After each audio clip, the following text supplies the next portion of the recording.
Okay, I'm gonna call the meeting to order. And what else? This meeting is being recorded. 9:07. 9:07. Please join me in saying the pledge to the flag. I pledge allegiance to the flag of the United States of America and to the republic for which it stands, one nation, under God, indivisible, with liberty and justice for all.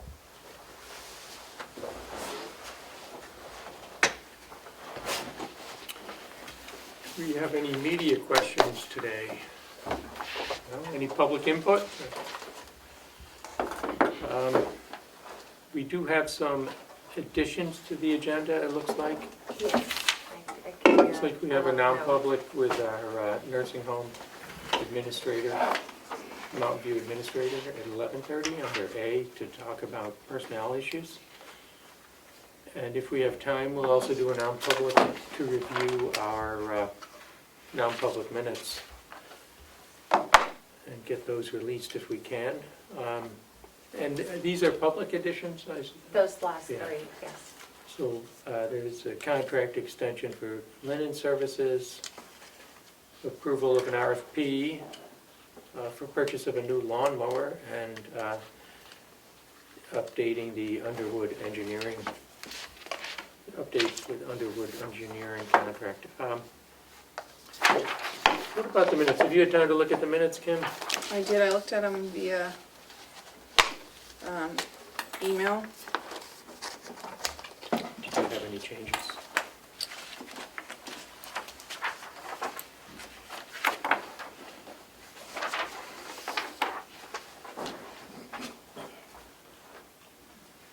No, because I just wanted to make sure that our sealing, because we only sealed one of the sessions, that was the late ad, but it appears to be correctly notated in the Okay, minutes. I do have a comment on them, if you'd allow me, Mr. Chairman. I would.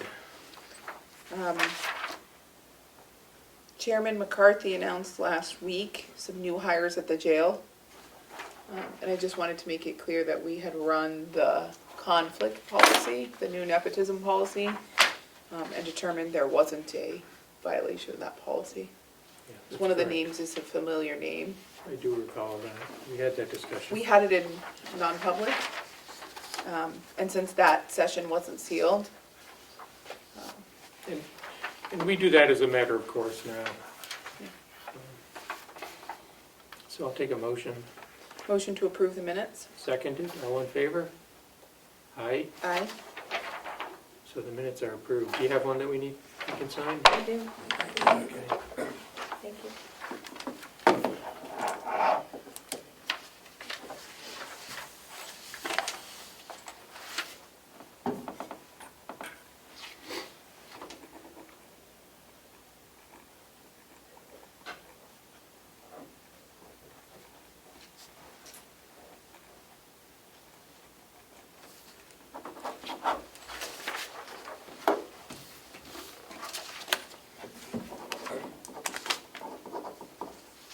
Is the Zoom working? It is, it looks It is. like.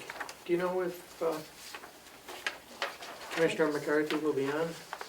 I expect her today, but I haven't seen Okay. her log in yet. Okay. Thank you. We do have a quorum present.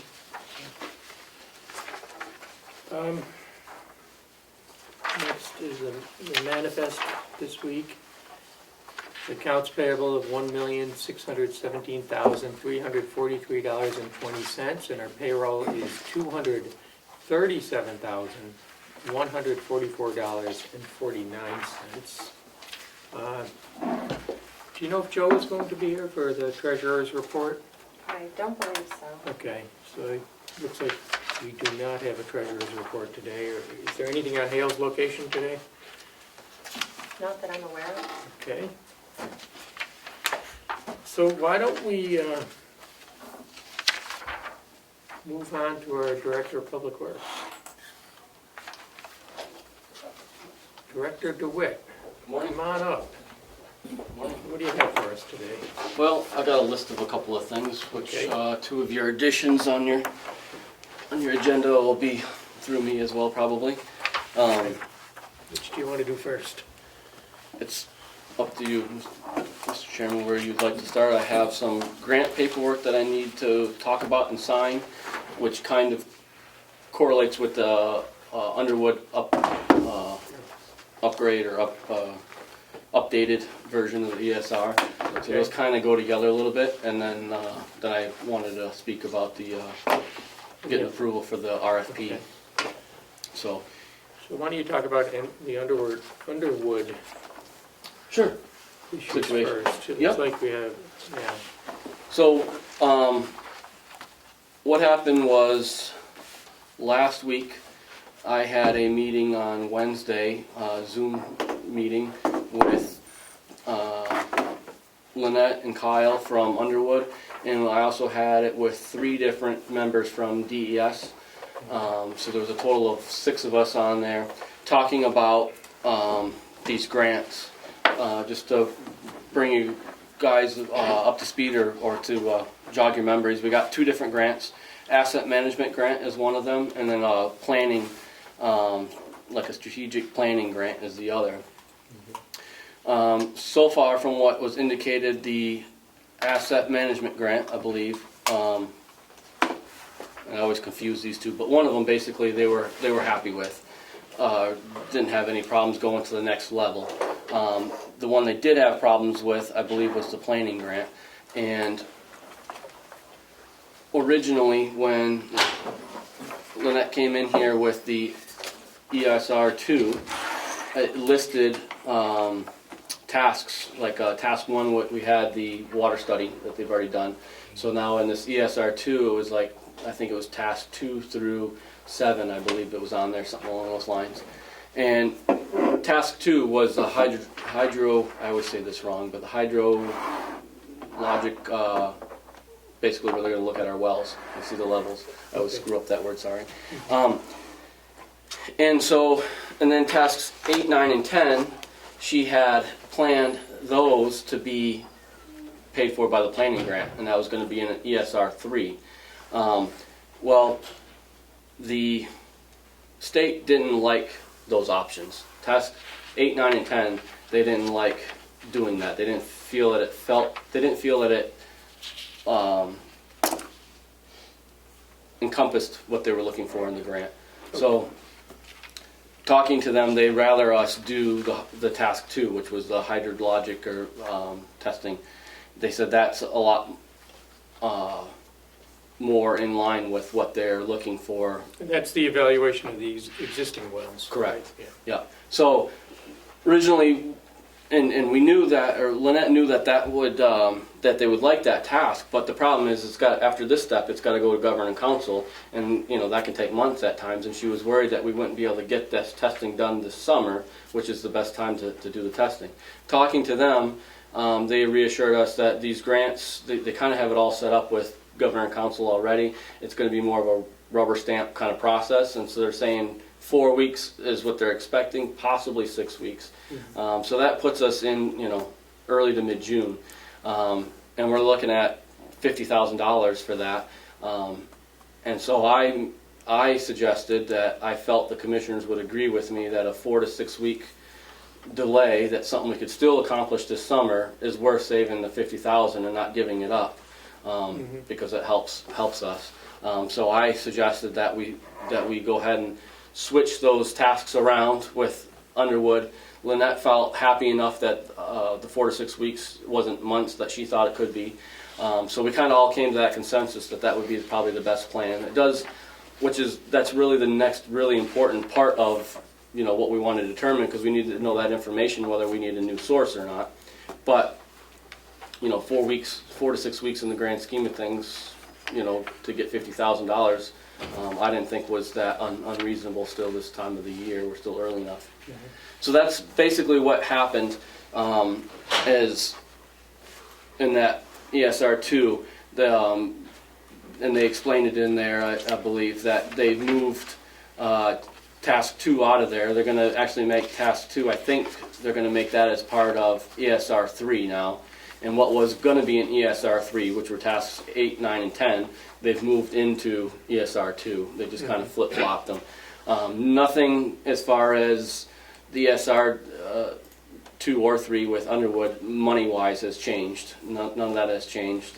That's all the same as what you guys signed off on 2 weeks ago.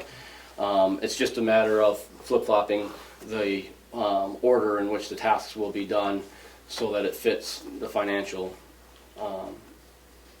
time frame as well, or financial options as well, if that makes sense. It does, but so what are we doing here? Deleting task 2 altogether, or it's going to be done in a different, we're just changing the timing? Right, I believe they said in there that what we're going to do is take task 2 out of ESR 2, and it's going to go into ESR 3. So probably in a week or two, she's going to have ESR 3. Well, actually, I take that back. She's going to wait until Governor and Council approves this grant, and then she'll give us ESR 3, which will include the grant work, if that makes sense. So they're agreeing to take that out of ESR 2? Right. Okay. And then they're going to put tasks 8, 9, and 10 into ESR 2? Right. Okay. And they've already signed this. It's set up to be signed by Terry McCarthy. Oh, that was, okay. I didn't, they had it already pre-signed, and I just forwarded it to Melissa. Okay. Because that's what we've been doing in the past. If that needs to wait till she comes back, I don't know if that's a big deal or not, but. Last week, I spoke with Commissioner McCarthy, anticipating that this would be coming, and she said as long as the board votes, I have permission to use her signature stamp on it. Okay.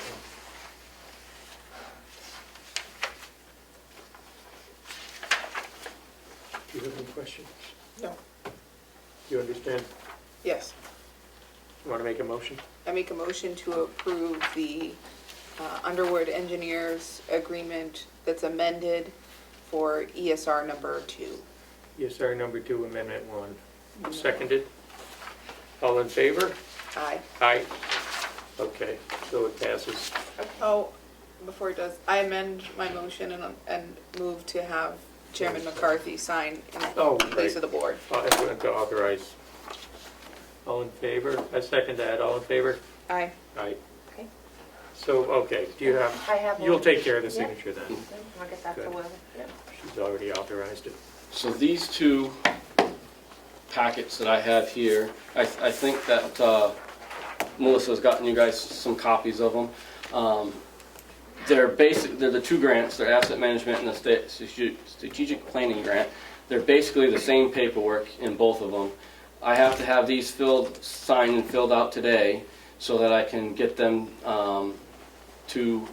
back to Luis by the end of the week. And I may just take them on my way home and deliver them to him, or figure out how we're gonna get back to him. But originals have to be done. There's 5 different things that had to be done. 4 of those things are in here, and the 5th one I believe Melissa has is the insurance that we're gonna have to put into these packets.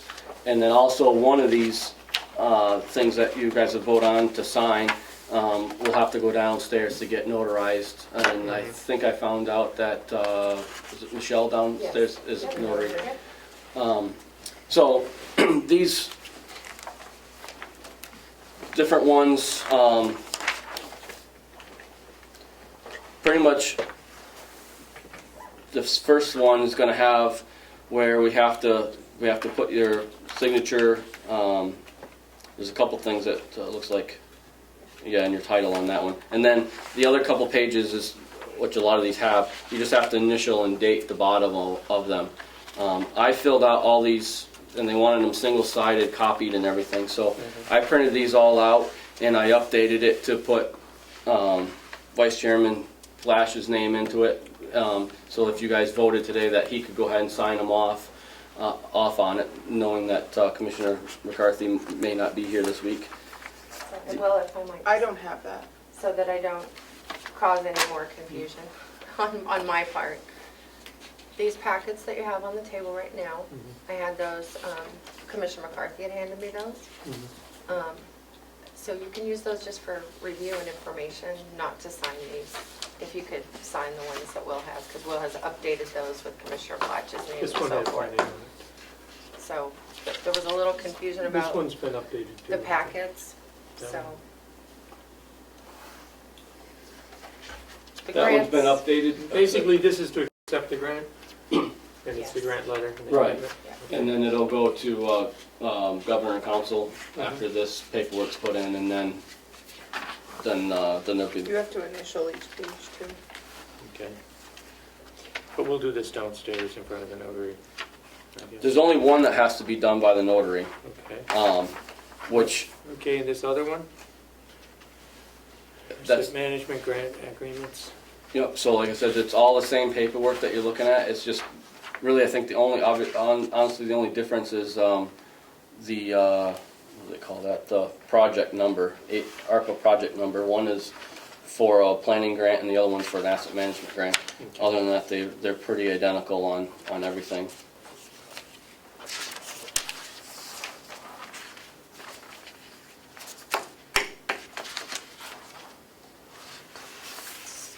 This one's already been signed and initialed. Yeah, but we have to redo, that was the one signed by Commissioner McCarthy, and I didn't put that packet together, she was trying to help out and printed it off real quick, where I was out last week, but she double-sided printed on it, and the instructions say have to be single-sided. So you have a revised one of these? Yes, yep, so Okay. I have a revised on it, and I have it all with your name on it as well to be signed for both So packets. we need a motion to authorize me to sign this one? We need a couple of motions according Yeah. to the packet. Okay, Yeah, I think there's a specific Yep. motion on the certification for both of them. good, okay. Um, Do you want to make the motions? Or do you have any questions first? No, I'm good. Okay, I'm good too. So, I make a motion that the Carroll County Board of Commissioners enter into a drinking water sustainability grant agreement with the New Hampshire Department of Environmental Services to fund a water system improvement project. That the Carroll County Water System further authorize that Will Dewitt, the Superintendent of Public Works, to execute any documents which may be necessary to effectuate this grant agreement. And then in the process, we have Commissioner Platch sign approving our vote as the representative for the board. Seconded. All in favor? Aye. Aye. Is this really supposed to say grant twice in there? I read it because it's in there, but They highlighted it, I just filled in the highlights with the names. So it was just a fill-in form type of thing with the date and the names. And then this is the other one that had to be redone because it was signed. It was printed on double-sided, it needs to be done on single-sided. so what do you want to do with this one? It's already been approved and executed. So you want a motion to It hasn't been approved yet. Yeah. So we have, oh, She signed it in anticipation of your vote today. So I didn't so need to- we'll need the same thing, but Does to that approve work? it and I then don't authorizing see me an to sign official it. motion, but hang on. Well, does your copy of this grant have the certificate in it? Because Yes. this one doesn't. Could you pass it over so they get the motion right? Thank you. You want the certificate to vote one, right? Yes. It's my packet. Didn't it? It's literally the same exact thing she just read. Okay. And I've printed 2 copies of the insurance certificate downstairs for you. Okay, yeah, because I gotta put an original, your thing in each packet. Okay. There's 2 down. Why am I making the same vote, the same motion? We've already moved. It's been so moved. This literally says the same exact thing I just read. Exactly. It's just one for each packet, but I guess you would think that you already gave that authorization, so it's the same form. It's the same packet? It's 2 separate grants, I thought. 2 grants. It's 2 grants. It's 2 with- grants, so that's why. It's Okay. 2 separate grants. I make a motion that the Carroll County Board of Commissioners vote to enter into drinking water sustainability grant agreement with the New Hampshire Department of Environmental Services to fund a water system improvement project. The Carroll County Water System further authorizes that Will Dewitt, the Superintendent of Public Works, to execute any documents which may be necessary to effectuate this grant agreement, and that the board would authorize Commissioner Platch to sign effectuating the board's vote. Seconded. All in favor? Aye. Aye. I can just get that one back for me so I can keep it in this. Yeah. Thank you. So, Well, once all of it's signed and everything, before you leave with it, would you just copy it off for us? Yeah. So we'll have it in the office, the whole packets. Would it be better when you guys, this afternoon, to have me come back with you to sign all this, or how do you want to, I don't know what your guys' time crunch is here and everything. we have the people from UNH coming when? At 10. At 10. Mhm. And what else do we have We have a now? non-public, I have it for 11:30, if we can move it up to 11, given, Why don't we move that up? But, or we could even move that up sooner, before 10. We don't have a lot left here, do we? Do you have a minute to talk about the RFP so I can send that out? Let's too? talk about the RFP. But we don't have a lot of no, you don't have a lot of other business, no. other items on our agenda, so we could go down. Let's talk about the RFP thing. Okay, I think you guys have a copy of it. I sent that to Melissa as well. I hope, 'cause I didn't- Lawnmower? Yeah.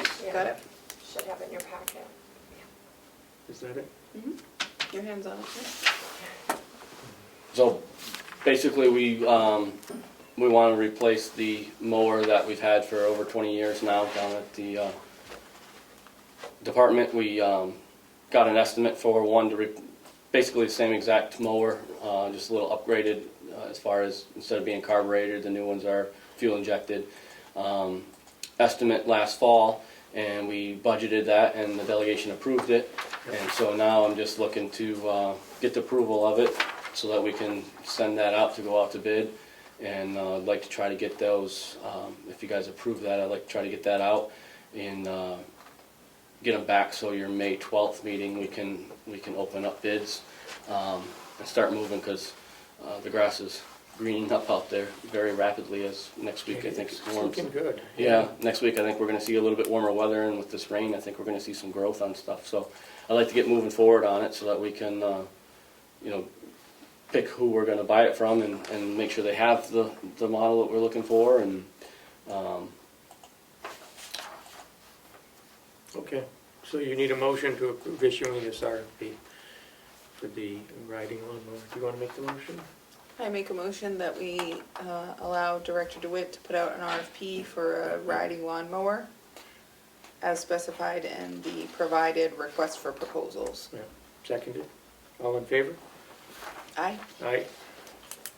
So this is approved. When will you get that out?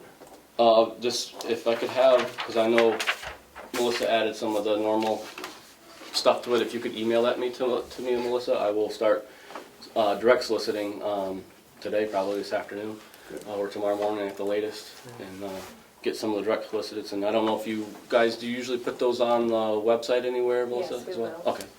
You just let me know if you want to advertise it.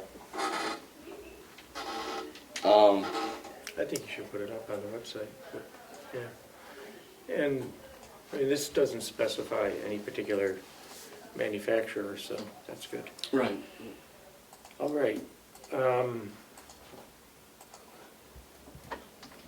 We don't have anything else on the agenda, really, until 10 o'clock, it looks like, unless we want to move D up into a non-public.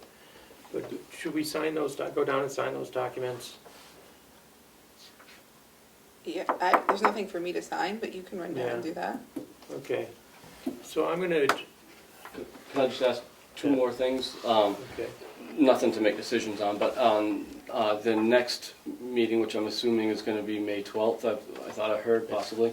I was wondering if I'd be able to get on the agenda to talk about the next process of what we want to do as far as water meters and hydrants, because we want to do that in-house, so I'd like to kind of start to figure out how we're going to do that from your guys' end, so we can move, because I know talking to them last year, there's a fairly long wait period to, once we order them, to get the product Okay. in, so I'd like to kind of start moving on that.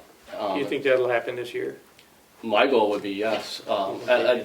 I definitely want to get the materials here so that we can start working on it. Whether we complete it this year Okay, is questionable, but by next year, definitely I'd like to have it completed. But I can't start working on it if I don't have the materials here, basically. Yeah. So that's why I want to talk about that whole process next time.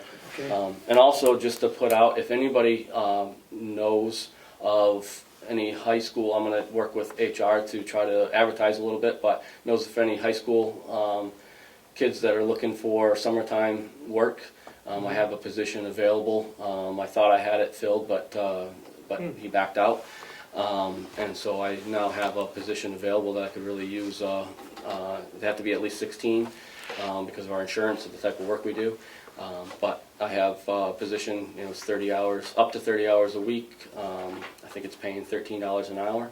So if anybody hears anybody in the community that would have someone to fit that bill, to please get a hold of us. And like I said, then we'll Sounds good. work with HR, but I like to, any chance I get to spread the word Absolutely.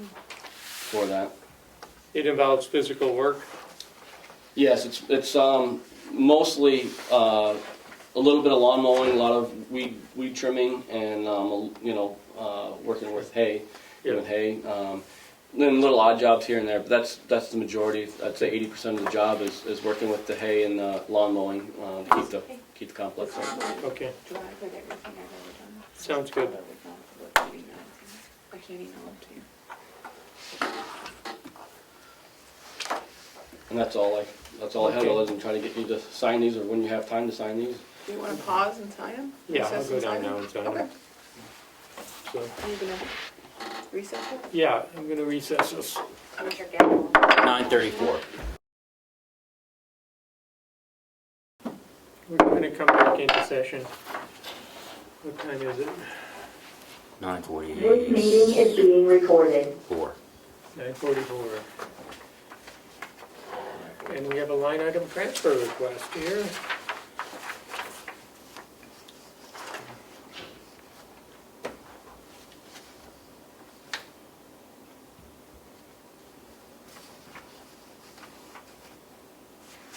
Now, this is for Mountain View.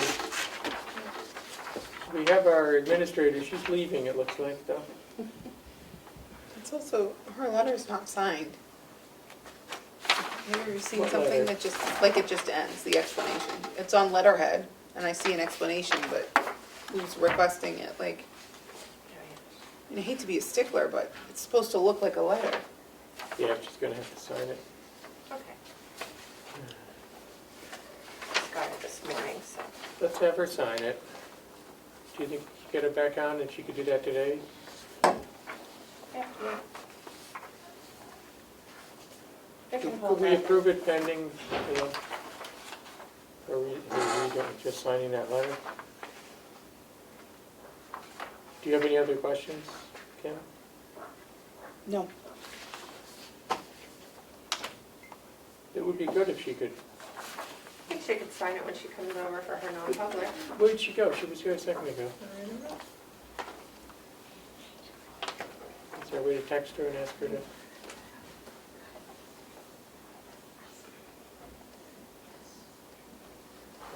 And she will be here at 11 in person. She could, And then before we go into non-public. Okay, why don't we table that? okay. We have some time.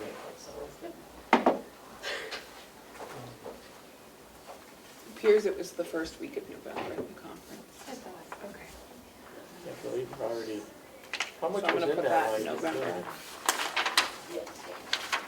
She's back if you wanted to see. Oh, there she is. Dee, can you hear me? We're looking at your line item transfer request. Yes. Oh, good. Do you want to just walk us through it and tell us what's going on? I don't have it in front of me, hold on.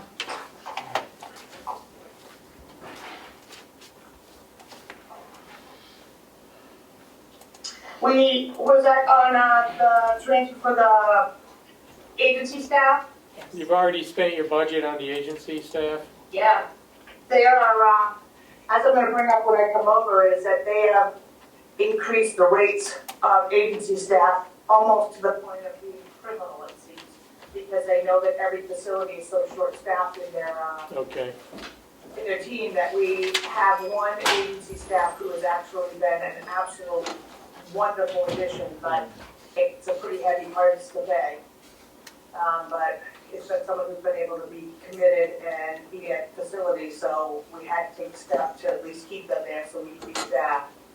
So we just wrapped up the term on it, so we're not gonna have that anymore right now. Okay. Would you be able to read through your letter, your Yeah. cover letter and sign it? Yes. Normally they would be signed. I have the original copy here that's signed that I'm bringing over when I come. Oh, okay. Your transfer is signed, but your letter is not. Yeah, that's what I have here, I'll bring it over. Okay. You have a signed letter, because ours just stops. Yes. This, I don't know, Okay. the cover letter. Okay. This one? Yeah, oh, it is signed. Look at Oh, that. okay. Look at that. Okay. Silly me, I was looking for like the sincerely or very truly yours, or, you know, the tie-up phrase. Oh, you want me to put in some little love note with it? I guess not, no. I Maybe mean, dear it's up to you. commissioners, you know?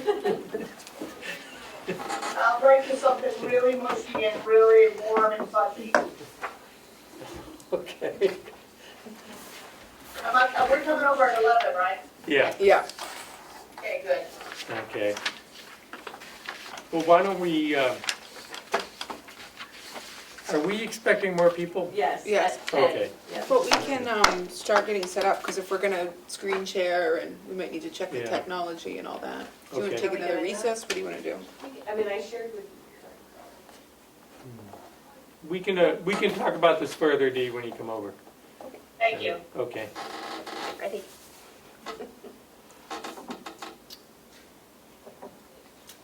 Do you want to go into recess then and get set up? Why don't we Up to you. recess for 10 minutes? Can I screen share with you, Melissa, or is it easier if I send you the PowerPoint? We're in recess. 9:51. Send it Do the, You coming out of recess? Are we ready? yeah, 10:01. this meeting is being recorded. So- And we have before us a linen service contract for Mountain View. Do you want to walk us through this? Sure. Director Murray is requesting to extend the existing linen agreement. He indicates that the original agreement was won by a competitive bid process. It's, the terms and pricing are the same as the last one, which he finds favorable, because of course, you know, with the cost of inflation. So he believes because it would be locking into the same costs, that we should approve an extension of the existing linen agreement without going out and waive any possible bid requirements. Makes sense to me. I'll take a motion. I make a motion to extend the already existing general linen agreement renewal and allow Director Murray to sign any documents that need to be signed to effectuate that agreement Seconded. All in favor? and waive any possible bid requirements I don't think we have one if it's an extension, but and it's a service. it's a service, so. Seconded. All in favor? Aye. Aye. So that's approved. So, why don't we move on? We have people from UNH Extension here to talk about some ideas for the And annex. Siemens and the Carroll County Adult Siemens Education. and the Carroll County Adult Education too. Yes, big group coming together. And we also have a reporter here. Yeah. So welcome. Thank you for coming. Thanks for having us. So I figured I'd start with just letting you all know about the layers and the meetings that came out of the annex tour, where we landed, and then how this document came to be that was shared with you all. So I'm Laura Banger, by the way. I'm the Public Affairs Manager for Extension, and I'm sort of the liaison between Extension Administration and our county offices. So I work closely with Joy and Klaus, who's on Zoom there, who are in our Carroll County office. So sort of from after the initial tour of the annex, our county office went back to the entire staff team to figure out, okay, if we could imagine this space, to exist in the community and to be this opportunity for, learning, for education. What would that look like, and what sort of uses came out? So the Carroll County team put together this list here that takes up the first 2 pages of the document that was shared with you all. And then I had done some digging with a few other departments on campus to think of that more holistic idea beyond extension. What are the resources and opportunities could we tap into and maybe see a real advantage and opportunity for this space as well. So our Carroll County crew met, and then I'm going to have Joy and Klaus kind of walk through each of these pieces.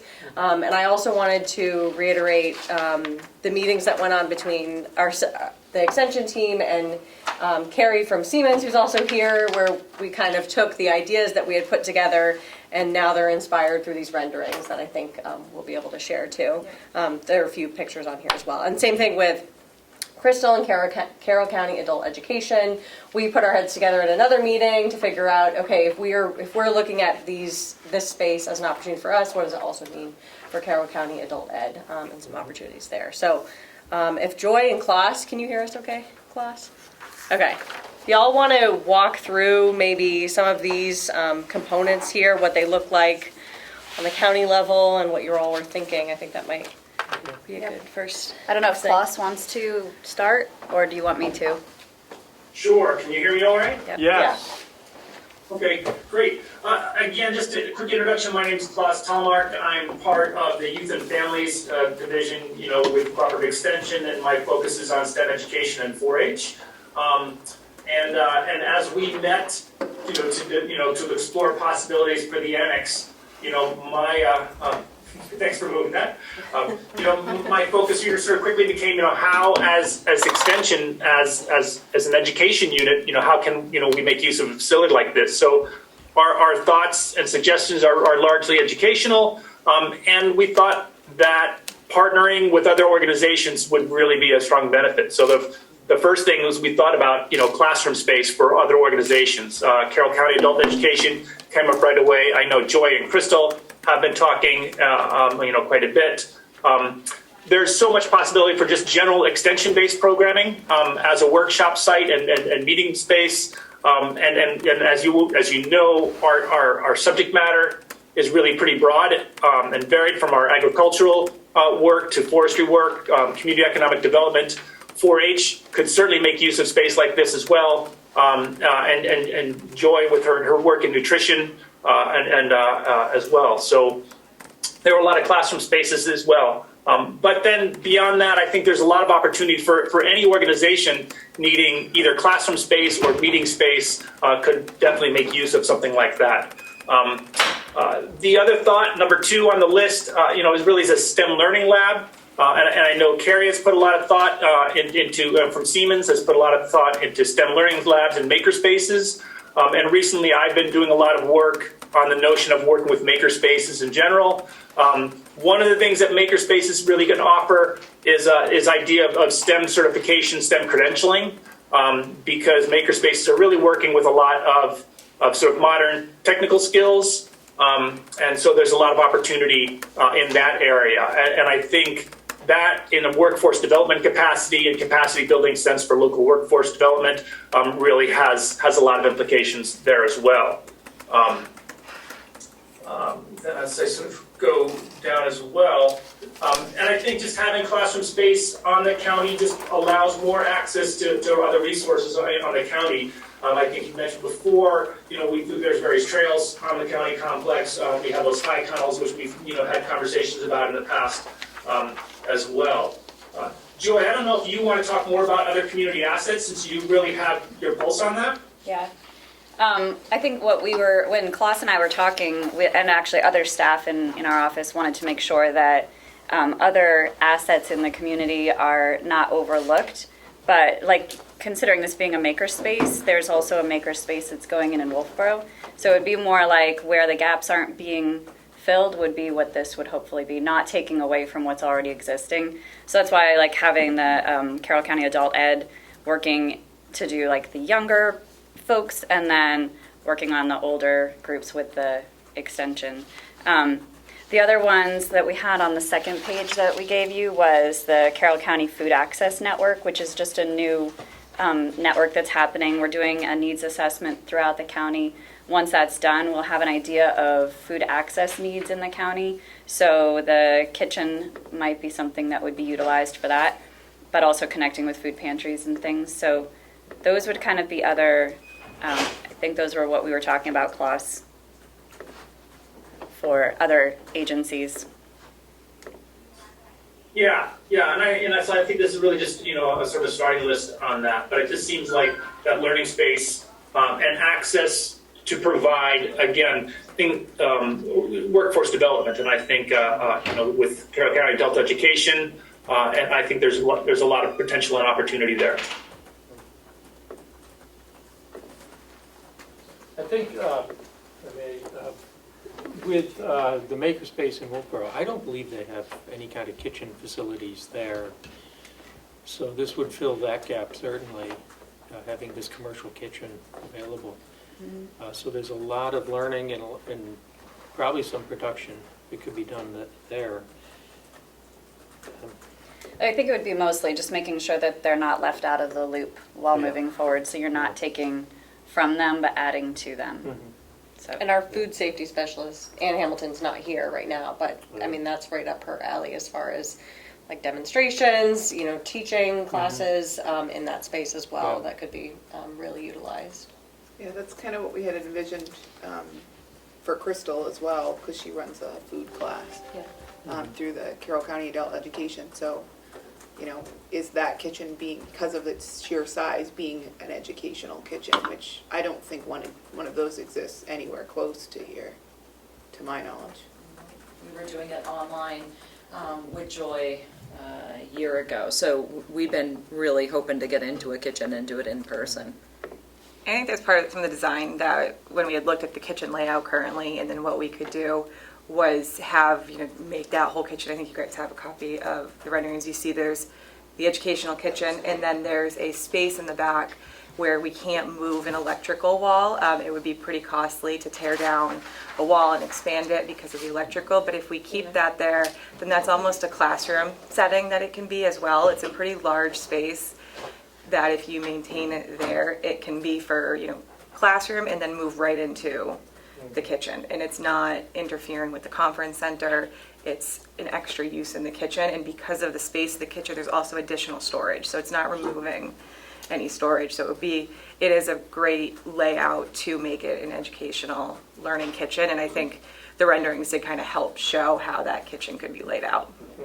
Another thing that's notated in the other uses section was like rooms for Zoom and teleconferencing, and we envisioned that for like job interviews, but we also envisioned help for people who need to have like telehealth, telemed appointments. It would give them a place with the technology and help. So I foresee, someone like my grandparents who have trouble with their computer could come and we could get them set up and they could have their telehealth appointment without driving to X, Y, or Z. So I just wanted to note that that's on there as one of the additional uses, and that's something we were really hoping would happen to be a resource for the county, especially up and until, broadband is at every door. Some of us who even know how to use technology, it's still not feasible to have a telehealth appointment while our kids are, watching their videos and our husband or spouse is working from home. There's not the internet capacity won't support that. Here would be a dedicated place where they could have a quiet, private meeting for their telehealth appointment or their job interview or that kind of thing. And we currently are running computer literacy classes in the Effingham Library, so we would extend that right into this area. And right now, everyone in our computer class is 65 and over, so there's about 14 that signed up, and we're already running another class in 2 weeks because we had a waiting list. So that's something we can put right here, especially for the senior citizens next door. So that would be great. That's nice. I think also with the kitchen, once our needs assessment is done, we'll have a better idea of what the needs are in the community. I think it's a 2-year grant. By the end of this year, we should have, or like within a year and a half, we should have some sort of results. But it may be that farms might need to use the kitchen here and there, or it might be for storage for food pantries. We're not sure what we'll find, but that will be part of what we're trying to figure out. Melissa, can you put the drawings up? You want to go through the drawings? I don't know, they're so cool. I'm so excited about them that, Yeah, I mean, there's definitely some that we can kind of go through and explain because these were just what we kind of had brainstormed and thought would be a good layout. There's certainly room for editing and changing up the design. In particular, the STEM lab area, what we had envisioned was taking about 3 of each of those individual nursing home rooms that are currently there and knocking those out so it's one large space, and then building a wall with a door so you enter into it. And that's the area where the garden's outside. So we would also want to utilize that garden space for learning. So there's a door that exits right from the STEM lab out into the garden. So that's an easy access for education. There's a fence around it so it's private. And it can be multi-use. They can use it for gardening. They can use it for really whatever agriculture they want to learn on a smaller level because it's out in the yard. So that's where we chose that exit to be that STEM lab. And then in the STEM lab, it really is multifunctional. I mean, I think I said an email, really a flex space is perfect for it. It's something that can be used by any different type of entity that wanted education, and the resources are available there. In the process, it can be what, on our end at least, since we technology company, you have Desigo here currently and from the project that we just did, so you have the platform already. You tie that into a educational wall is what we've done, so it has all of the controls on it, and then you have a building automation certification program that Siemens has done, and you could bring that in for any colleges or community colleges who wanted to learn on an actual system could utilize that space and get the certificate, because you need to do it on the equipment to get that certification. So you already have it in place in a sense in this area. Just tie it into that building and you get a certification program. So that was also the design of it, is keeping one wall or one section for automation use. And then this one we did 2 renderings of. One is a cafeteria style and the other is more of a conference layout to see the difference of use. I know for the most part it's pretty open, so we did 2 options of how it would be laid out. And then in the kitchen, I think, does she have one? Actually, I don't think she does yet. Instead of doing double doors that are pictured in the kitchen exiting, it would be, you can do one roll down door. That way it would be easier for learning, and it can be an industrial roll down door that doesn't aesthetically change the look of the conference room either. So if you have a function, it'll fully roll up, so you have in and out access. If you're teaching and the students want to use the conference space, they can. So it's 2 options, either doors or you can do an industrial roll down door there.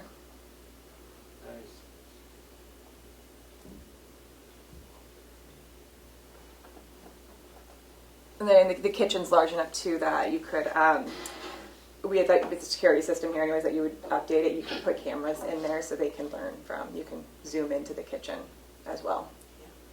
I think it would be really great to have that technology. We've been doing a lot of remote classes, and being able to do something hybrid would be really cool for people who can't come all the way down to this part of the county. To be able to have, like, in the kitchen or any of the classrooms, having it set up with technology.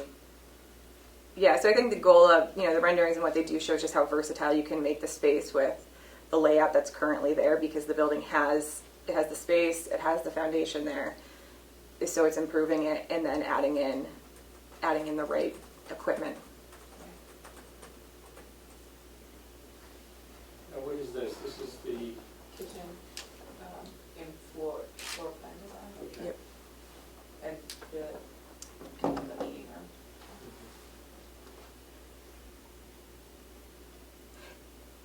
Yep, and then the one above it is the STEM lab area where you see the adding a new double door out, and then the garden space. That's the wing next to the garden, Yes. existing garden. Yep, Yeah. and that would be the wing that we would propose to make the STEM Innovation Lab because Okay. of the use of the garden. The other wing will be, will receive supplies and equipment, that'll be storage. And classrooms and some other stuff. No, the other wing. That would be dedicated to county operations. Yeah, and the remaining areas of this innovation lab wing can be either the remote offices where people can come in, but also I think you'd want one or two to remain for teachers so they can either leave some of their equipment there, whatever they're using, have one saved for private teacher use so that their resources are going to stay on site if they need it. It would be an office in a sense, multi-teacher office.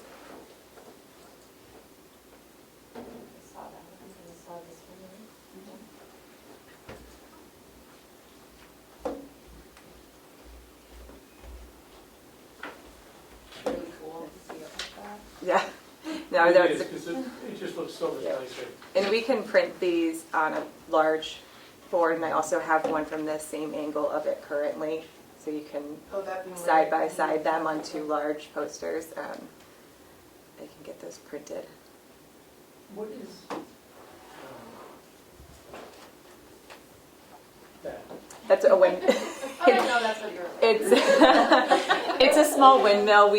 I had her add it because sometimes you can get them through grants, and we have schools who do very tiny generated wind turbines, and so one of our high schools put one in for educational purposes, and it powers the sign at the high school, and the students learn on it. The goal of that high school was they have all renewables. They've got the pellet boiler, they've got solar hot water, they have the wind turbine, and they have it all connected back to what's called a green screen, which is what we could also put in this building, and it monitors constant energy use of that school district. Okay.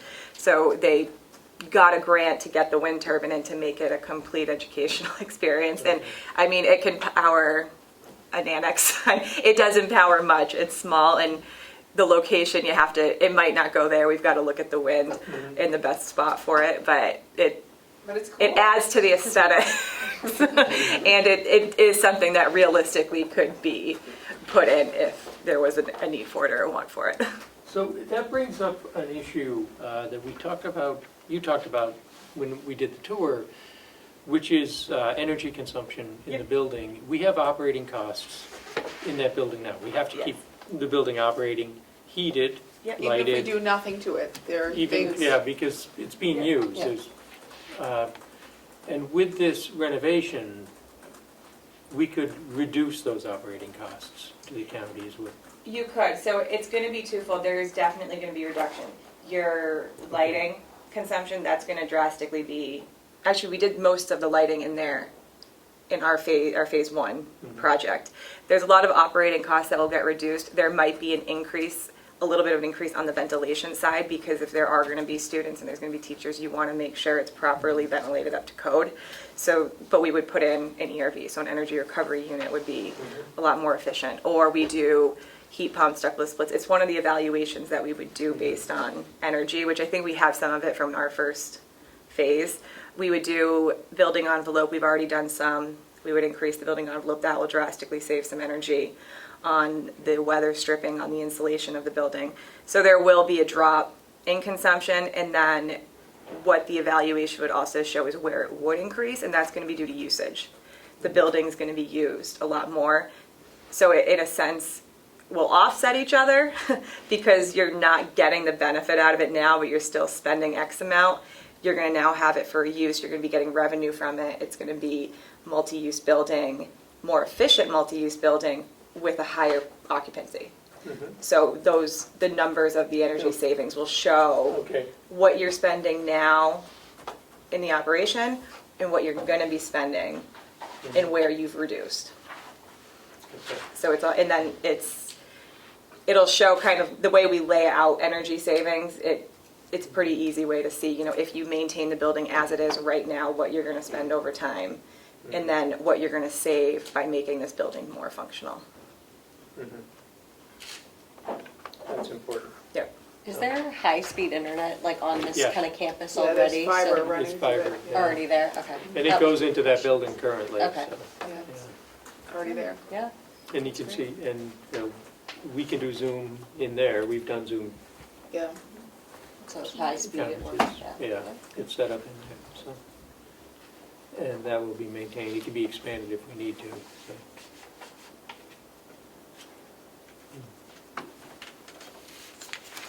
Any questions from the media? Yeah. Well, Crystal hasn't done her part yet. Oh, She's gone down the table. Why don't we wait? Yeah, why don't we let Crystal? Oh, okay. So for trainings and certifications, because I know that we wanted to focus on how we can get people into the workforce, like Klaus was saying. So I do teach, and I probably will train someone with the American Hotel and Lodging certification. So what I was thinking was, even though we don't have a lot of hotels in this area, I will be teaching classes up in North Conway, but what we can do is Zoom them. So if we're in this classroom, the employees that are in the hotels in North Conway can actually Zoom in and take the classes, which would be a real help for them. And we can also make it at a time when the employees are not working. So it's not during the day. I don't know how long you guys want to keep the annex open, but I was thinking maybe more of night classes for that. And then we're really excited. We just purchased 6 drones so that my tech guy is going to be FAA certified. It's a pilot license, and then he's going to get certified this summer and then be able to offer it to the police department, because they use drones in certain situations. So he'll be able to certify, the department. This is brand new, so I haven't been able to talk to anyone, but that was like my thought. And also any of our community members in Carroll County. So we're really excited about that. And then really, really new is the Cdl Simulator. We have a shortage of truck drivers in New Hampshire. So everywhere, exactly. So the Concord Women's Prison, women's section has a Cdl simulator, which helps the inmates prepare for their Cdl license when they get out, and it goes through the whole curriculum. So it's not really being used. It's a very big simulator, and I don't know where I'm going to put it, but hopefully in the annex. But we can offer those classes also for our community members. And I am very proud to say that we will have 3 HiSET graduates from the Carroll County Corrections very shortly. And that's our first HiSET class that we've run was this year. And it's extremely hard to get them graduated because they transfer to either the Concord prison or they leave. So we're really excited about that. So that could also be an opportunity for them to come out and have something right here, so that if they do live in Carroll County and they would like to take this class, they could go right over and they know where it is, and we can find grants to provide scholarships for them. So we're really excited about that. So those are some new things, and I'm just brainstorming as she was speaking about the windmill and classes about that, and how we could probably find someone to run those classes. If not, UNH can find someone. So that's what we have going on, and that's on top of everything else we do. So we could run HiSET classes, diploma classes, our digital literacy computer classes in there for the senior citizens next door. And then we also started a cricket market maker, which is it is fantastic. We had a wait list. I just purchased 6 more, so now we can fit 12 people. Where they're going to fit in my school, I have no idea, but I'll figure it out until the annex is ready. But we had an entrepreneur. She owned a daycare, and she was able to do all of her marketing in this class and then use it for her daycare, which was really cool. And then on top of that, we had high school students using it as elective credit in order to graduate from their high school. So if the high school agrees to use this class as an elective credit, they can do that too. Right. So I would love to run that in the annex. That would be fantastic. I think we would have a great turnout. Yep. So that's what I'm thinking, and the cooking with UNH. That's obviously, we mentioned that's huge. Wow, it's exciting. What's the beekeeping one? So I have a master beekeeper that teaches beekeeping classes online and in Tamworth, and she basically sets up the student if they would like to become a beekeeper, and she sets them up from beginning to end. So she'll go to their homes and she educates them on the ancient honeybee and why they're so important to us. And then she gets their beehives ready. And so they set up, and they can run their own beehives. And actually right now she is becoming a master beekeeper from Cornell. She already is a master beekeeper from a different state, but Cornell is where she's getting, her other master beekeeping certification. So she will be running a class in the fall. She usually runs her class she usually runs her class in the fall. We've had her now for about 3 or 4 years, and she usually has about 10 to 15 students. I was gonna say, is that one popular? Because it seems like it would be. It is, and she actually gets majority of the students. And she's like, oh, here are my students. I'm like, great, we'll run it. So we're really excited to maybe get that over here too. That would be real fun. Yeah. That'd be nice. The nice thing about that, connecting back into extension, is we have somebody that does like beekeeping. They started a beekeeping club in Tuftonboro a few years ago. Olivia Saunders had done that. She's our agricultural field specialist. So it's kind of cool, like they could take that class and then get connected into this club where they would be supported for a lot longer. That'd be awesome. I need the honey for my tea, so keep making it. It's a big market for it too, locally. Local honey, so. Yep, and it's great because she educates people on why it is so important to keep the bees, the honeybees around. And that's the most important part of it. I think she enjoys educating people on why they're important, so. So to kind of wrap it up, I think the interesting thing about this whole concept is that we can work with people of all ages. So 4-H works with youth that are 5 and older, then Crystal is 16 and older, and then Extension is just everybody. So I think it's really cool to be able to kind of work with the whole person and offer something for everybody, not just specific people. Yeah.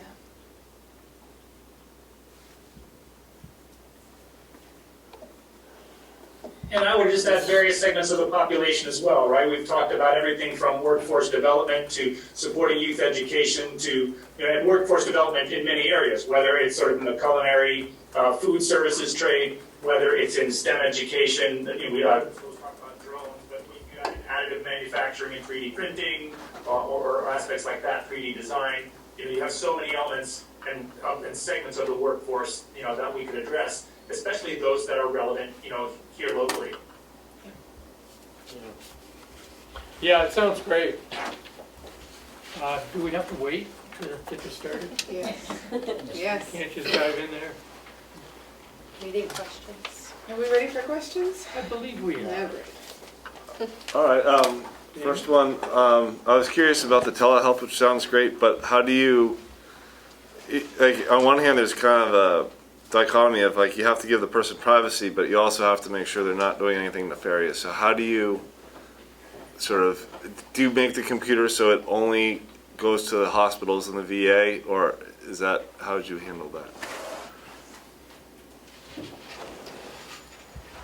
For internet monitoring, is that what you're thinking? Yeah, because you don't want to spy on the person who's having a teleconference, but you also want to make sure that they don't do a drug deal or something like that. So you'd have to, I guess you'd have to have a computer program. So it's like set up at the courts, like those computers, they only go into the court system. They don't like. But that's because they're actually filing into the court system. The library, every local library has a computer. You can go in and use the internet. So I envision it would be much more like whatever the library's security is. Additionally, we have our IT director who would probably have certain safeguards, whether that would connect to its own network or connect to the county's network. Those would be things he would do to ensure our security. And then we would probably have everyone who comes in sign something indicating they're not doing anything nefarious. And if they are, then we would report them to the authorities just like anyone else. But it's akin to every public library right now has free internet accessible to people, I believe.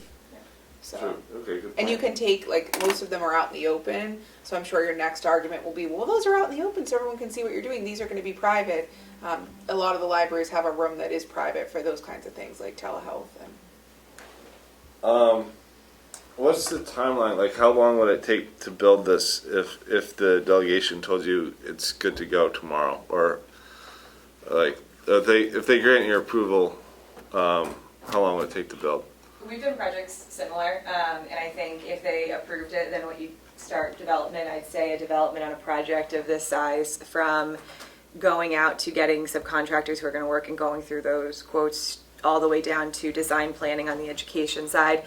Building wise, it would probably 10 months would be pretty much on average, I think, to get a really solid building renovation, development done, and then development starting construction. So 6 months of development, then you go into the construction phase. The education side, I think, would be happening simultaneously. We'd be planning, that would be kind of planning as the building was getting renovated. So I'd say six months to get it planned, then 6 to 9 months for execution. What's your timeline, for the commissioners, what's your timeline to get this in front of the delegation? We've been working on the plan, and so we want to do that as soon as possible. So the commissioners control the ARPA money. We decide how to spend it. The delegation does not decide how to spend the ARPA money. This would all be paid for with ARPA money. I guess The delegation decides, the delegation, the only authority the delegation would have is over the renovation. They'd have to consent to renovating a county-owned building. There's a law. And that's because that law was put in place because it involves taxpayer assets and taxpayer money. In this case, we wouldn't be spending taxpayer money, and yet we would be doing something very good for the county and the citizens in the county. So hopefully the delegation will get on board with approving this. Are the thoughts of what we've heard, we've solicited the delegation for feedback constantly since the annex renovation became a potential project.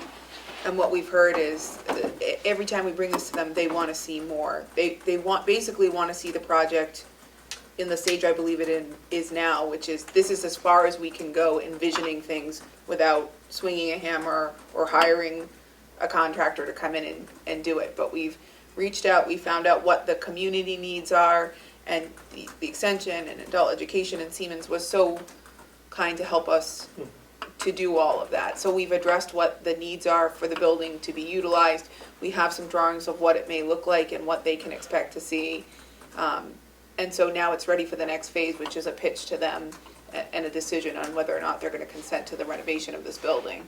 The only other option is that it literally sits as is, and we continue to use it in its inefficient capacity, because it's not going to go away, because there are things like laundry that support the current existing nursing home that are in it that can't be moved. And the heating systems. And the heating systems and stuff. So And the storage.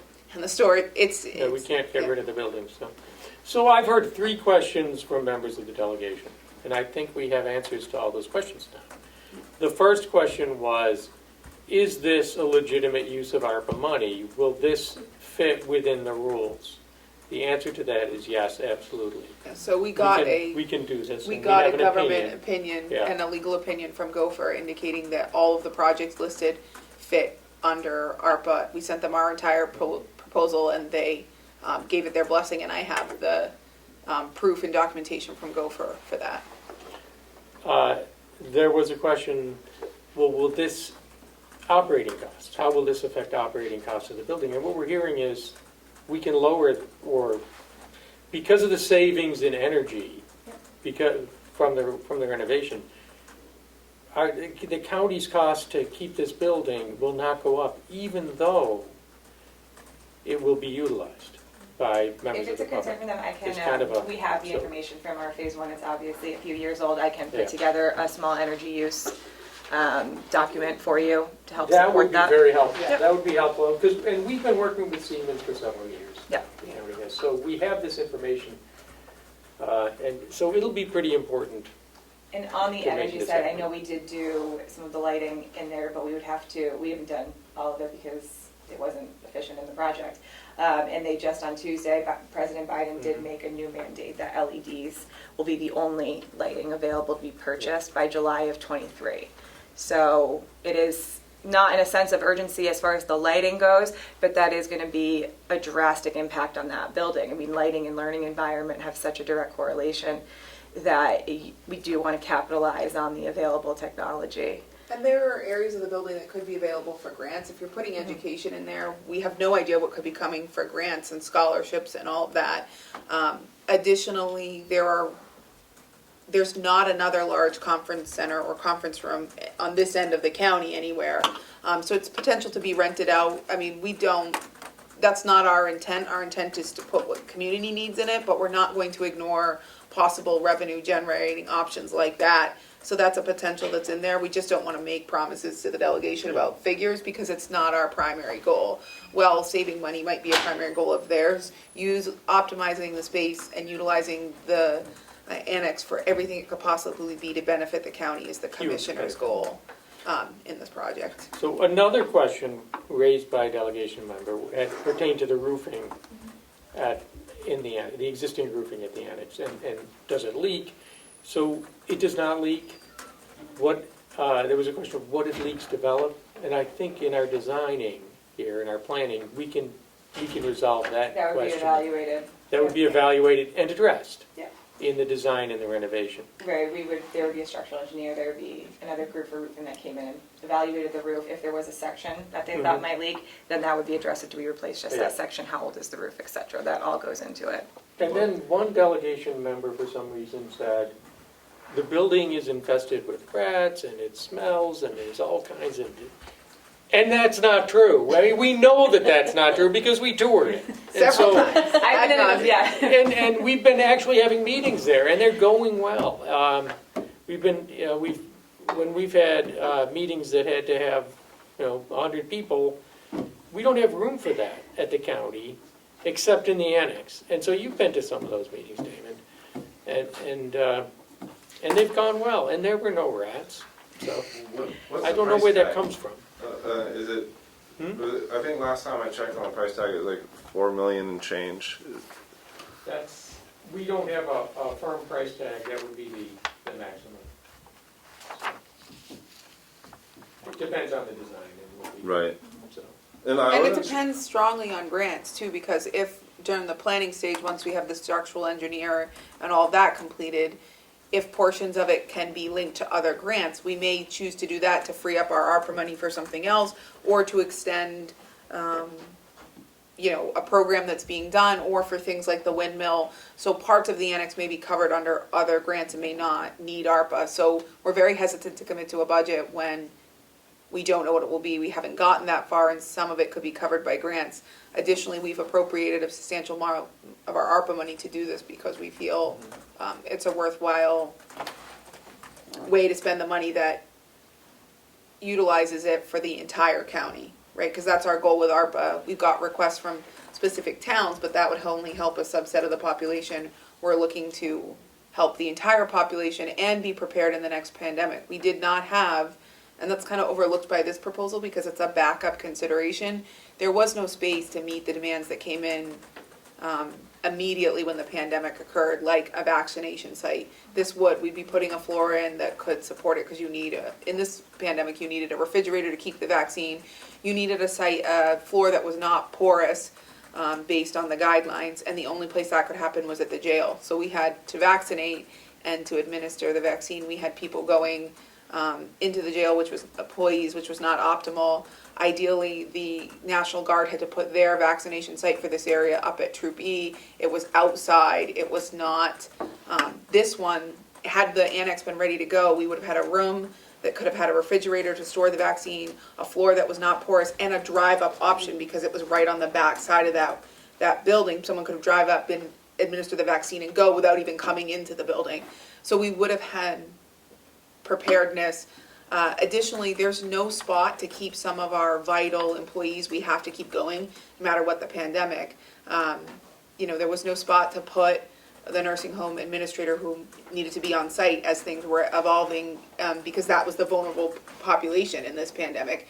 She lives far away, and an accommodation would have been great for her to have here other than sleeping on a cot in her office. The jail superintendent, he's got another vulnerable set of population that we're directly responsible for their care. It would have been great to provide him at least a place to shower before he went home. All things that the new annex would provide in the next pandemic, which is the purpose of ARPA money, is to ensure that government is ready for the next pandemic. And that's what the annex can do. But when it's not being used in a pandemic, because I don't know about the rest of you, but this is, I think, the first pandemic I lived through, can remember, was affected by, it could be 20-something years before the next pandemic. So do we just let the building sit? No, we're going to use the building for all of these great opportunities in the meantime, and then parlay it if we had a pandemic that we needed to address. So that's the point of ARPA and the use of the funding. And What's there- makerspace? I'm not familiar with it. Innovation lab, an STEM lab. It's a space that's multi-use, essentially. So like a office type? or- Educational, an Yeah. educational, innovative space. It will have equipment Yep. that people can come in and use. They might not have that equipment at home. Like So- hands-on learning. Hands-on Like learning. Klaus was talking Klaus about was, a yeah. 3D printer, Okay. things like that you might not be able to have at home, but you want to learn how to use. And to touch on the budget side of it, there are 3 to 4 upcoming IIJA bill grant opportunities that we would want to keep an eye out for this. Those are set to open in the fall, fall 2022. What was IDGA? Bipartisan infrastructure bill funding. That's the funding that President Biden signed in November, and the Department of Education, Department of Energy portion is opening up this fall, and there are going to be a few opportunities that we would submit this proposal, and then in a sense, if they do approve it as soon as possible, then we can even have some rough budgets, because we would need those to submit with these grants by the fall, because we could work on it throughout the summer to get contractors through to at least get rough order of magnitude numbers that we would submit with those grants, and then you find out about that money between January and February is currently what I'm hearing, which is great, because you'd be planning that whole time anyways. Then you find out about that money, and then you can reevaluate then and say, okay, we got either more than we expected, that's great, or okay, didn't get enough, we got some, doesn't impact it, and then you resubmit it the next year, because it is open for 5 years. So those are options. It's grants. It's not obviously 100%, but it's something that we would want to promote as much as possible to see what we can get. So that could also help offset the ARPA money and reallocate it. And something that hasn't really been discussed publicly much is doing this will facilitate central purchasing and central storage, which the county is not able to do now. Which costs us. And so with each department making separate purchases, we're in a lot of cases paying more than we need to. We can do volume purchasing that's centralized, volume storage that's centralized, and as departments need something, they can tap into that, and it can be brought over from the warehouse facility.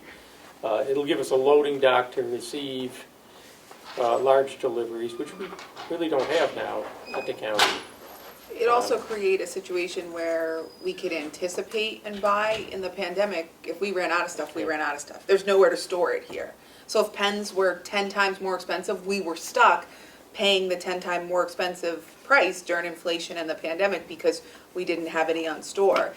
If we had centralized purchasing, we could try to ride out that initial wave where prices went high and kind of wait for them to fall, because we would have had a supply of things for the county. So again, those are what we talk about. We've tried to tie in uses of the space now and currently, and our pandemic response going forward, because that's what the money is for. To tie it for when you presented, I think in the sheet I sent you for the energy spend, there's always a line that we use even for operating costs, because you're going to have drastic operating cost savings by having the annex building. That ties in with your building operation savings on the utility side. So it is something to take into consideration in that overall cash flow of, Yes. we have utility savings, but, and I'll leave that blank because you guys are going to know way better, a certain amount that you can put into this to say, over the lifetime of the next X years, look at the savings we're going to be making because of operational savings. Because of the way the changes it allows us and how Right. we do business here. So We're a $32 million enterprise, any way you cut it. We Yep. have almost 300 employees. 33. 33 million now. It'll be a way to quantify So- it as a payback of, say, the project's, say, 5 million for them. Yeah. You have X savings in energy, but look at all your operational costs, so over, it's gonna pay for itself in X Yeah. years. And I think we said all this in our initial pitch, but we didn't have the concrete numbers to back it up and the willingness to show that there was a need for it. A partner that, could come in with the renderings and the drawings and the, energy costs. And the ability to answer the questions about how this fits into things like education. We have several delegation members who put education at their top priority. And so we needed to be able to show them how, other than saying, yes, we're gonna have classrooms, yes, we're gonna have space for education, being able to show them what programs will be run, what parts of the community that will benefit. Having you all to help us give our next pitch to the delegation will answer all the remaining It questions will, we've heard. and we have a statutory relationship with the UNH Extension already. We provide a great deal of money to the UNH Extension, and the UNH Extension provides tremendous services in the county. And this will facilitate that in this end of the county, which is more difficult right now. Yeah. There's a lot of wins here in doing this. It's really exciting to see it happening. So this is a procedural question. It seems very clear that you're both very much in favor of this, and it sounds like a pretty good proposal. To be clear, our chair is not here today, but this is a joint project. All three of us feel extremely passionate. Right. So I just didn't know if you guys were going to take a formal vote to approve this or wait for the chair to get back. Or if it's not necessary to have a formal vote. I believe we adopted the proposal for doing this Yeah. several months ago, and that's what this planning is part of now. We need to put together a presentation to take to the We have delegation, but we have one. We're just this going is- to focus it and include everything that's been Yeah. presented today in it, and then what we'd like to do is send it back to you five, and say, so to Klaus and then you four, and say, did we miss anything? Is there anything else you can think of? And then have a pitch that goes to the delegation where everyone kind of talks about their part of it, so they can see this is not just something the commissioners have dreamed up and there's no actual community need for it. But I think until we have an actual plan for They don't doing wanna the hear more. renovation that we can present, this is what we're going to do to the building, then that's what the delegation would have to approve. But I guess this is more detail from what the commissioners have already approved, so it doesn't require another vote. This is filling in a lot of the, we voted on basically the framework, Yeah. and this is filling in that framework. And it's looking pretty good. Yeah. And I think the cash flow for them to see, in a sense, will also help lay out how Yes. financial Because the only this is for the county. the only concern we heard from our public meeting was support for reallocating the portion of ARPA to other things. And that will benefit such a small subsection of the county versus this plan that has the potential to really could impact every household in the county at some point. And to be fair, we did spend a good-sized part of the ARPA funds to provide stipends to employees. Yeah, so the Yeah, money that's that been we've done. sent has been to our Yeah. employees and to nonprofit organizations, and we pushed that money out immediately because we felt that those were the projects that, or the topics on the list that needed money urgently.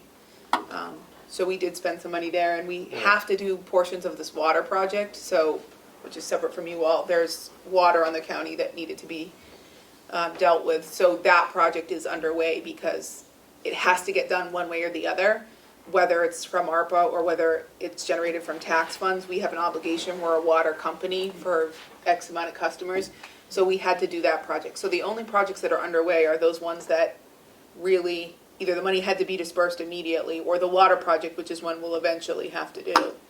If you save money on the building, then you have more money to pay your staff and all kinds of other things. Absolutely. Exactly, that's why Yeah, we're it not is going to Yeah. turn down any grant, that's Right. why we're not going to, but the reality is also, reviving the annex has come up many times before, and the answer has always been, you're going to raise taxpayer funds to do it.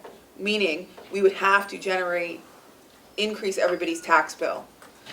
This, in a roundabout way, it's federal money, so it was all at some point our tax money, but it's money that's allocated to the county that isn't going to cost taxpayers a raise in their current tax bills. We've been very careful because that was one of the other concerns was what is the footprint going forward? Will our ARPA considerations hit the bottom line in the budget the next year? So when we were discussing potential ARPA projects, we were very conscious to make sure they would have no long-lasting or pass-through cost to the budget. This one is one where people have said because of the usage and the energy, they thought there was potential that it could be costing us. I see it as a savings. The potential is there. Energy and drastic, I think, operational savings that when I put the numbers together, I think you'll even see it as you edit it and add in your operational budget. Over the lifetime, even if you didn't have ARPA money, it could possibly show the public, if we put $5 million of our own money into this, you're keeping your entire budget the same no matter what, because you're taking operational costs that we no longer need and putting it into the annex building that in a sense stays neutral. That's how the cash flow is laid out to show here's your budget, you're reallocating it. And you are putting a lot of money into the annex, but you're removing a lot of money from operational costs that you have spent that you could have saved even through the pandemic. You can take those into consideration because if there's another pandemic in 5-10 years, the amount of money that you spent during the pandemic that would have been saved with the annex building absolutely should be taken into account for the public. So it'll all show how it lays out. Can we do the beekeeping like here? Don't you think? I work for some of our schools. I do elementary school, a little bit. Yeah, because Are you interested in bees? As long as it doesn't impact the Boy Scouts blueberry Yeah, that's farm. true. But It would help me. Having bees would help them. I know, but we Yeah, are in got an it. existing agreement with the Boy Scouts that we would never want to jeopardize. But that would help pollinate the, yeah. bees are so Oh, generally the garden. unbelievable. Yeah, that's right. But my lady won't let me do it at home, so Oh, Terrified of bees. she is. Is she allergic? Because that's like a total Yeah. I consideration. don't think she's ever That's a been different stumped, she just doesn't want to take a chance. Yeah. oh. I do have a question about the director at the nursing home. Is she thinking about moving her LNA classes to the annex? Has anyone spoken to her? Because my students were going to her LNA classes. And then in return, they were working at the, Yeah, so that's something we want to keep going. Great. It may not, it's dependent on her, and I think it correlates to the pandemic, because okay. they try to close off as much as they can to not risk Yep. cross-contamination. So if we're still in a pandemic, I can foresee her maybe not wanting a class in the annex, because the annex is going to be used by the entire community. Yep. So I think a lot of it depends on the layout, but I think the technology and the opportunity to Skype, you could literally have one LNA teaching it and nobody else in the building, right? Yeah. But because we'll have hopefully this kind of Skype capability, I mean, I would submit to the general public, today's meeting, Klaus is on Zoom, so maybe he can speak to this, but we've been able to hear him crystal clear. I'm anticipating he's hearing us crystal clear. This is much better than the audio we had when we tried to have meetings at the beginning of the pandemic through Zoom. People couldn't see, they couldn't hear. That was a constant feedback to us, was we couldn't hear. If they couldn't hear us, that would prohibit educational learning. With this technology where it's crystal clear and it's in real time, we're hearing Klaus, he's hearing us, we're seeing Klaus, he's seeing us. I think that will break down some of those educational barriers and be a total asset. So it may be that they become virtual, but yes, that they're run through the annex, the possibilities are limitless. Yeah, and I can also run an LNA class too with Above the Notch Community School from Littleton. Yeah. I could partner with them and do that also, so. She's out in the Yeah. hall. Oh, so do we get new fiber or something in the last? No, we Yeah, I got, don't no, the That's your internet new is the device. same. What we got is a new device that's picking up our audio. So Okay. originally when the pandemic started, our audio was coming through a phone, Yeah. and the phone through a phone connection was way less efficient and clear than audio coming through our fiber quality internet through that device. Yeah. Did you use broadband grants or? No, our IT director found it, and the county purchased it, believing that this technology would be the wave of the future and continue to be useful, and it was provided for in our budget. That unit itself was not very expensive. We already had the fiber internet coming into $25. the county. It was just a matter of getting a unit that could optimize that as opposed to going through a phone. And we learned, I don't know if anyone else learned this, that our initial Zoom calls going through the phone cost us a long distance charge. So eventually when we got our initial Zoom bills, they were massive. This cuts that down because it's not going through a phone connection, it's going through the internet. So, it's little things like In other that words, the savings more than paid for that, for that, so. the long distance savings, so.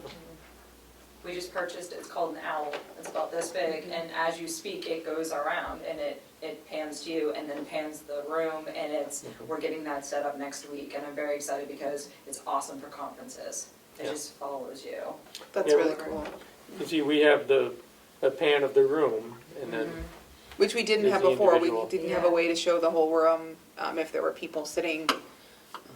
This would be, I mean, this type of technology also would be great for that kitchen space. Well, it's where it would go and because yeah. this wouldn't be the major meeting room. This would be a domestic violence unit to help, which was on the rise in the pandemic and was a specified need. So this would become not a meeting room, so all of this would go over there. I'm excited about it. I've been teaching cooking classes from my kitchen through this pandemic. How's so that going? it works, but you know, it's on. I have a phone that I hang above my cutting board, and then I use my computer beside me, and I have. So it would be nice to have a really nice setup and be able to do it in a more professional way. I should be taking those. Oh, it's been great. A lot of people have taken the classes, and they cook from their house, and I'm at my house, and we just make dinner together. But being able to do it with really nice technology will make it so much better. Yeah. Is that for anybody or just certain income levels? My work is with people who qualify for food stamps or are in a low income category, but half the group doesn't have to qualify. So when I'm working with a group, 50% of them can be low income and the rest don't have to be. So yes, you could take the class if you want. I know. You're gonna have a set schedule, beekeeping, one day cooking, the next. You might as well get on the cricket. Wow, thing. yeah. You might as well just do the full, So I full beat. believe that You you'd could be our have guinea a pig lot for every more, class. you'd get a lot more interesting classes if more people knew about them. As people find out about them, they're interested in taking them, so. Yeah, Yeah. definitely. and- Yeah, and Joy interacts with the public so much that if there came something that she said to us, hey, the people of Carroll County are really interested in basket weaving, there's a massive need, a massive desire, right? Then you put the basket weaving class in. Like, this future perpetuates classes. It's not as though we were going to hold to this list. It's what the county needs at the time and the response to it.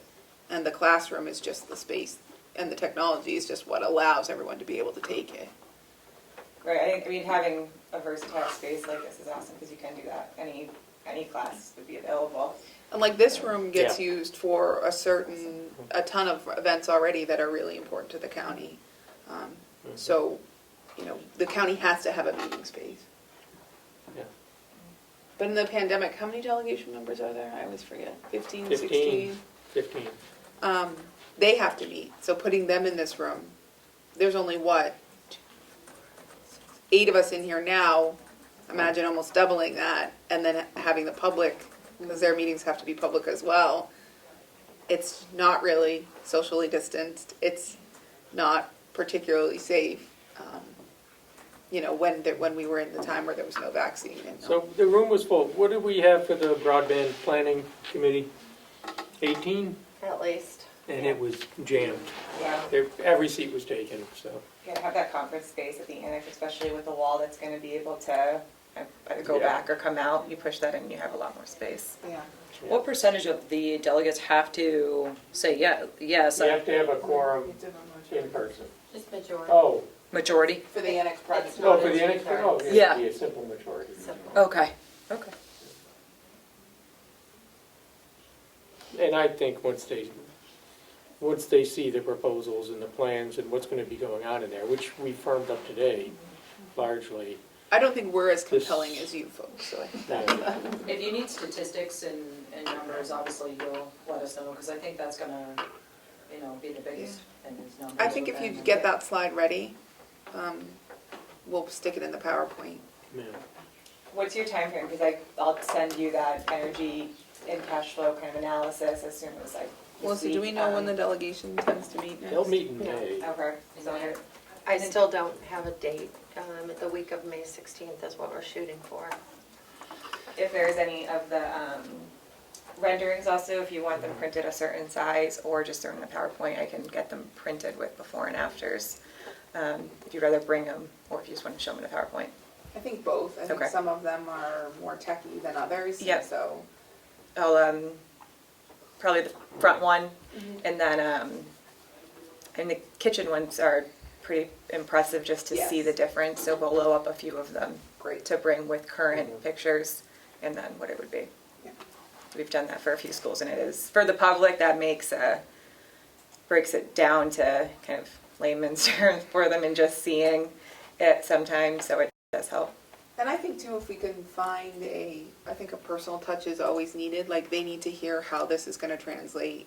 So if you can think of a student who's passionate, who wants to come in and share their experience, I think maybe a small 2 minutes from a couple of different students would really show, you know, because we can tell them, oh, we get them the high set, and I think it's easy for them to dismiss that. But when they hear from someone where taking the high set and getting the high set changed their entire, it allowed them to get a job, it allowed them to be a productive, functioning member of society, that's harder to ignore than just saying we teach the high set.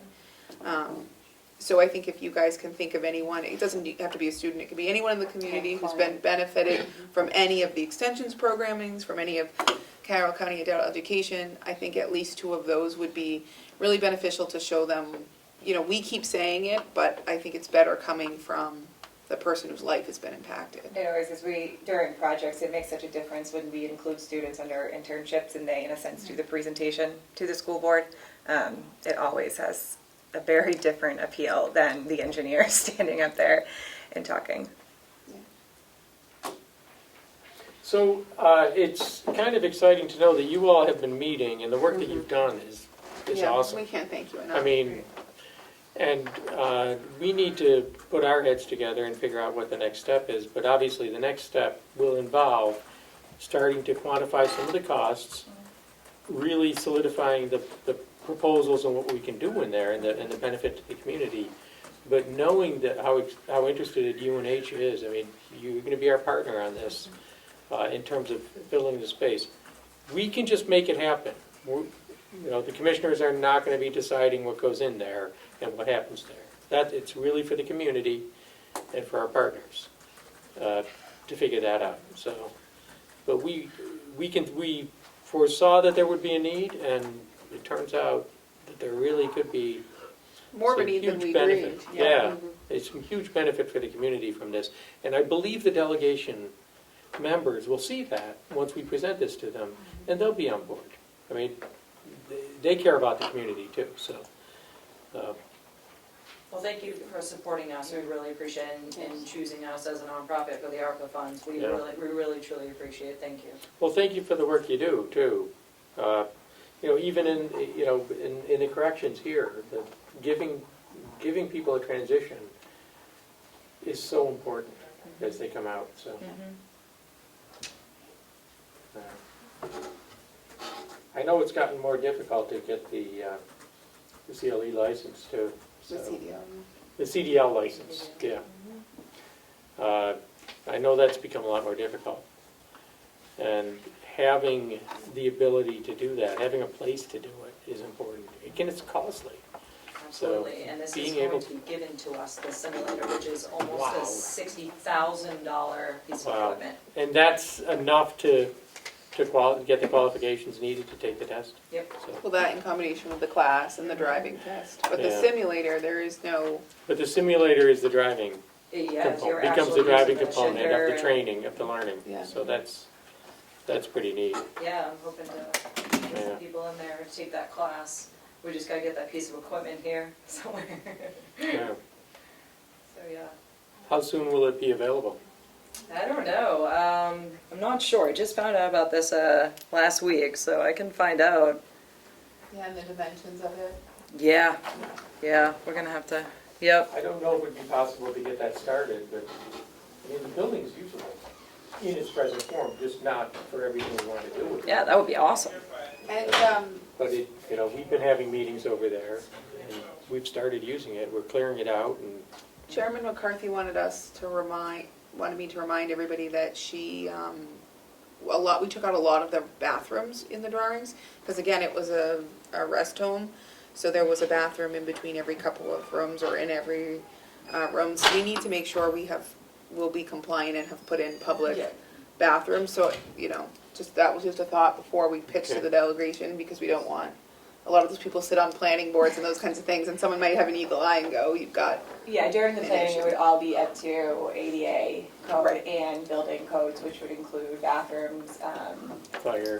both, fire, security, sprinkler systems, everything Yeah. would be looked at to be, and legally, like, we can't touch anything unless if it's not up to code, we bring it up to code. So those would all, I mean, I think right now, even schools, I don't know if it's probably not law yet, we have been doing both male, female, and then unisex bathrooms, so it would have all of it in there. It might be nice to keep some sinks in some rooms. Just if you're thinking about pandemics, it's nice to wash your hands. Yeah, so. But if I do classes, even if I was to use a classroom, it's nice to have those sinks handy. Nice to have a sink, and, We may yeah, leave those, yeah. we can do that. And a lot of the rest of the bathrooms I foresee are storage. If we're not in the areas where we're not taking down an entire wall, where we're keeping them kind of roomed, Yeah, I think that would make sense to leave the most closet cost there. effective that would be is Yeah. looking to see where you can keep walls and keep the construction of the building cost effective. That's probably going to be the best route to go. Right. Damon, any more questions? I'm taken care of, thank you. Okay. Well, good. Well, thank you. Thank you for you. this You've opportunity. done awesome work.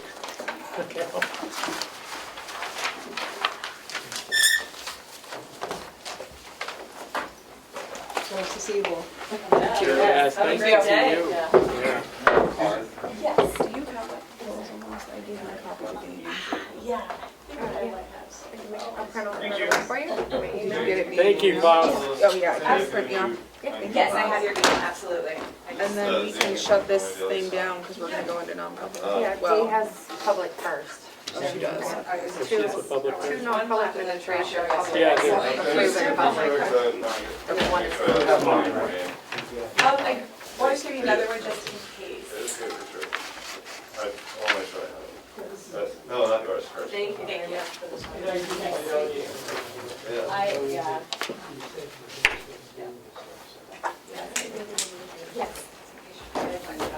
Oh, Carrie, I meant to ask, like on your email, it's like Carrie Talibo and the cards. Yes, it's Carrie Jones.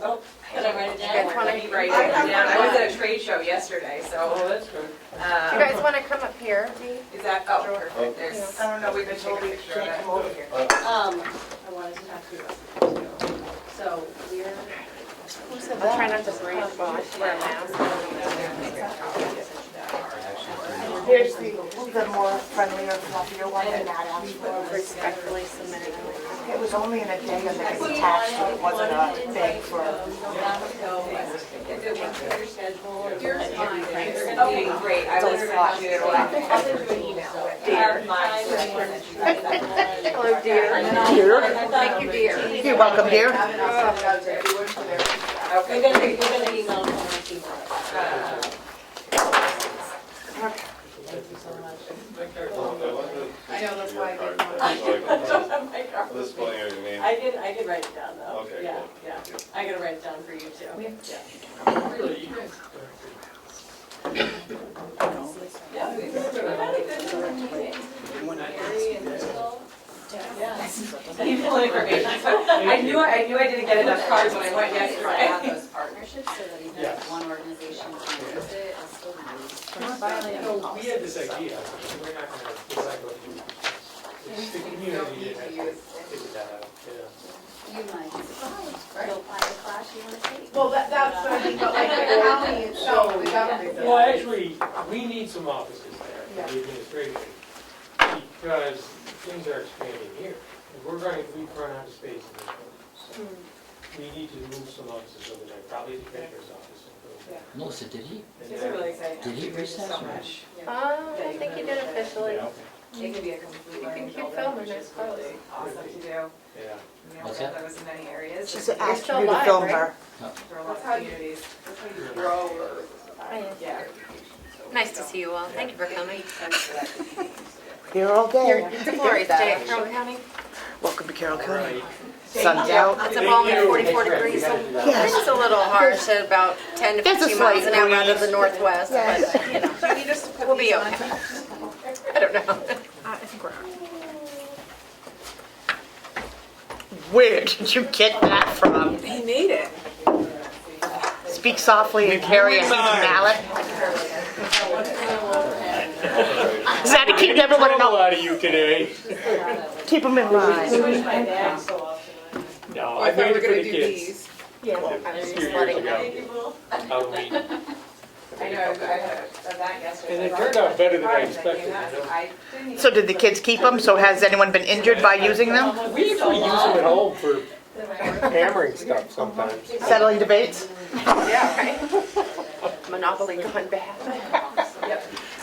I said park blaze. If it'll still come out, yeah. It still comes apart. So we need Anyway, to it vote just on fits in that. there and Kim, do you have enough time in your household to be making those mallets and stuff? You. Did you hear me honk the other day? No, did you? Did you see my house? Yes. I think it's cute you have a white and a blue car. Yeah, Yours is white. I need some. I know that. My which one's missing at different times. Now I'm like,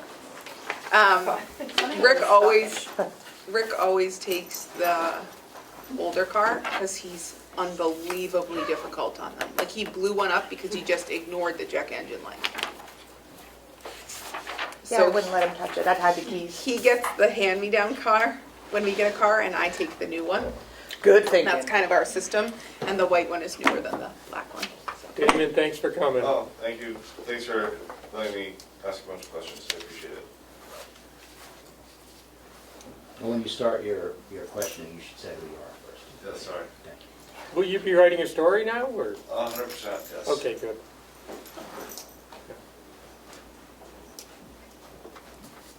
Right. Mr. Chairman, I make a motion that we approve the non-public session minutes is being recorded. from the first session of April 21st, in which we did 2 hirings at the jail and we moved to release them. Oh, I know what that is, yeah. Seconded. All in favor? Aye. Aye. I also make a motion that we approve and release the non-public session meeting minutes of the 3rd session from April 21st of 2022, in which we reviewed minutes and released a good portion and kept sealed another portion. I'll second that. All in favor? Aye? Aye. Are you ready to go? That one has to be done in non-public. And the line item transfer to the. Oh, yep, the line item transfer. So I also make I've a- signed these too. I also make a motion that we approve Has she signed it now? Yes. Okay. request 2022 dash I don't know the number, I'm sorry. something dated April 11th, 2022. It's like 2, isn't it? Is this our second one? I think it Are might you be the gonna- third. It I might don't be our know. first. It's not the first. Oh. The April 11th, 2022 line item request transferring $27,540 from the salary L&A line, which is 300.5140.007 into the agency nurse line, the same amount, which is line 300.514.023, to deal with the fact that we're in a, like everyone else, a employee shortage, and we had to go out for agency nursing. I'll second that. All in favor? Aye. Aye. Is this the signature version?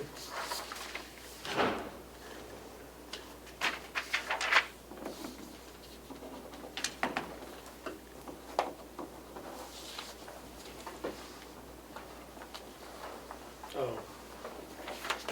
I signed it in the wrong place. What? Is that gonna work? He's on his line, but he's over under like second department head. Is there a second department head that has No, to sign it? It's an inter, it's Okay. nursing home to nursing home. So we're good. I make a motion, Mr. Chairman, that we enter non-public under RSA 91A3, Roman numeral 2, subsections A and C. Seconded, roll call vote. Commissioner Casali? Aye. Commissioner Platt? Aye. 11:17. Motion to come out of non-public and seal the minutes of all the sessions. Seconded. All in favor? Aye. Aye, it's adopted. 12 Okay. nay. Motion to recess. Seconded. No, recess or adjourn? Whatever you want. Adjourn, recess. You, if I might, if you could recess in case there's a need for you to pull back together quickly between now and the 12th of May. 'Cause Oh, we're let's actually next recess. week. Yeah. Recess, great. Okay. All in favor? Aye. Aye. Go, the big hand, the big one. Can't go through the table. Thank you.